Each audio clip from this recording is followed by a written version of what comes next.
বলিউডের সিরিয়াল কিসার উপাধি পেয়েছিলেন ইমরান হাশমি। তার অভিনীত বেশিরভাগ সিনেমার গান হিট ছিল, আর সেসব গানে নায়িকাদের সঙ্গে ইমরানের চুম্বন ও অন্তরঙ্গ দৃশ্য বাড়তি বিনোদনের খোরাক জোগাত।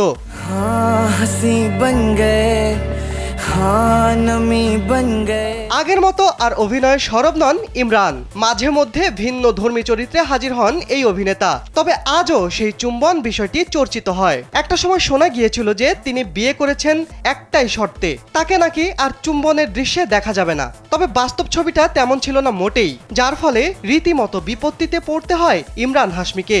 দিতে হয় মোটা অঙ্কের জরিমানা। স্যান্ডেলিনা সো, রূপচর্চায় আভিজাত্য। প্রশ্ন থেকেই যায়, স্ত্রীর খপ্পরে পড়ে ঠিক কী পরিস্থিতি হয়েছিল ইমরান হাশমির।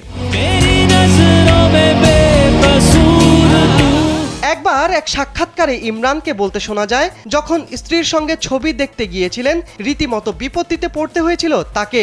ঝড়ের গতিতে ভাইরাল হয়েছিল সেই খবর। শেষে কিনা চড়। ইমরান হাশমি স্পষ্ট জানিয়েছিলেন, কুক ছবির প্রথম স্ক্রিনিংয়ে গিয়েছিলেন তিনি, সঙ্গে ছিলেন তার স্ত্রী। ছবিতে ইমরানের চুমুর দৃশ্য দেখে রীতিমতো চমকে গিয়েছিলেন তার স্ত্রী পারভিন সাহানি। মেরেছিলেন সপাটে চড়। একবার নয়, একাধিকবার চলে সেই পর্ব।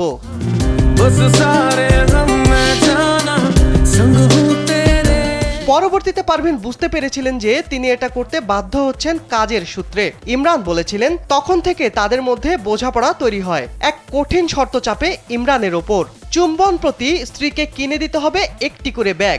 অভিনেতার ভাষ্য, একটা ব্যাগের আস্ত আলমারি তৈরি হয়েছে তার বাড়িতে। বর্তমানে তার স্ত্রী বলে থাকেন, তুমি ছবি করো আর ব্যাগ কেনো, ব্যাস। এখন অবশ্য পাল্টে গেছে ইমরানের ছবির ধাঁচ। চরিত্রের উপস্থাপনাও পরিবর্তন হয়েছে। সম্প্রতি তাকে দেখা গেছে টাইগার 3 ছবিতে ভিলেন হিসেবে। Welcome to Pakistan, tiger. বিনোদন ডেস্ক, কালবেলা।